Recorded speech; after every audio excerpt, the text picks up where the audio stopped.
নমস্কার বন্ধুরা, ঘোষ ফ্যামিলি রান্নাঘরে সবাইকে স্বাগত। আজকে আমি তৈরি করতে চলেছি কাঁচকলা, আলু, ডাঁটা দিয়ে শিং মাছের ঝোল। এখানে আমি মাছগুলোকে ভালো করে কেটে ধুয়ে নিয়েছি। এদিকে কড়াই গরম করতে দিয়েছি। এবারে মাছগুলোকে আমি একটু লবণ আর হলুদ দিয়ে ভালো করে মাখিয়ে নেব।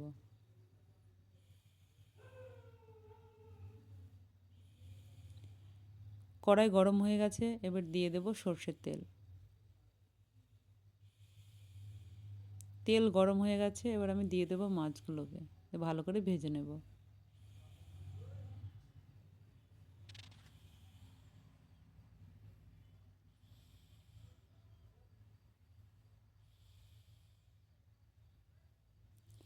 অন্যদিকে আমি একটু মশলা পেস্ট করে নেব।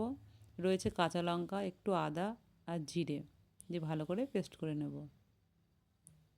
মাছগুলো ভাজা হয়ে গেছে, এবার আমি নামিয়ে নেব।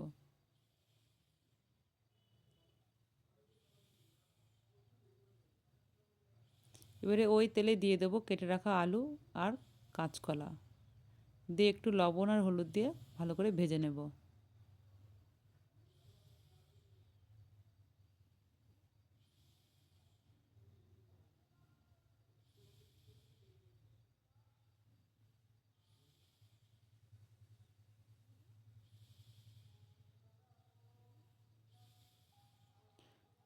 আলুগুলো একটু ভাজা হলে দিয়ে দেবো কেটে রাখা ডাঁটা দিয়ে একসঙ্গে ভালো করে ভেজে নেব।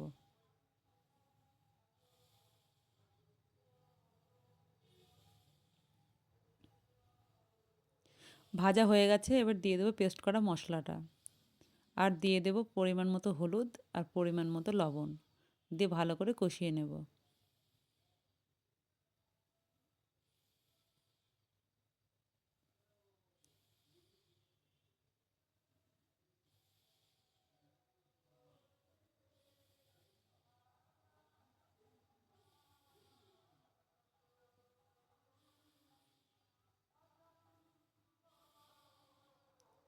এবার দিয়ে দেব পরিমাণ মতো জল দিয়ে নেড়ে চেড়ে ঢাকা দিয়ে রেখে দেব সিদ্ধ হওয়ার জন্য।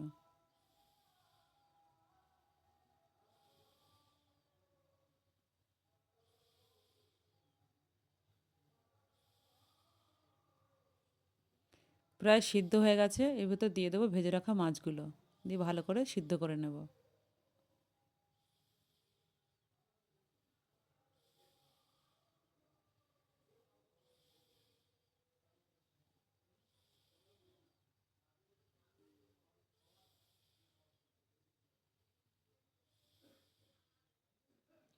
সবগুলোই ভালোভাবে সিদ্ধ হয়ে গেছে, এবার আমি নামিয়ে নেব। এবারে কড়াই গরম করে তাতে দিয়ে দেবো সর্ষের তেল আর ফোড়নে দেব তেজপাতা আর 5 ফোড়ন।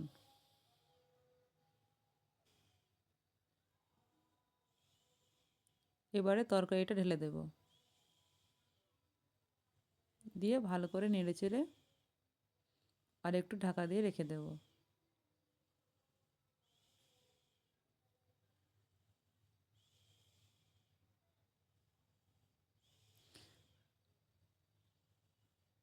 আমার রান্না কমপ্লিট।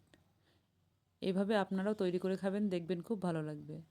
আমার রেসিপিটা যদি আপনাদের ভালো লেগে থাকে তাহলে লাইক, কমেন্ট, শেয়ার এবং সাবস্ক্রাইব করে দেবেন। ধন্যবাদ।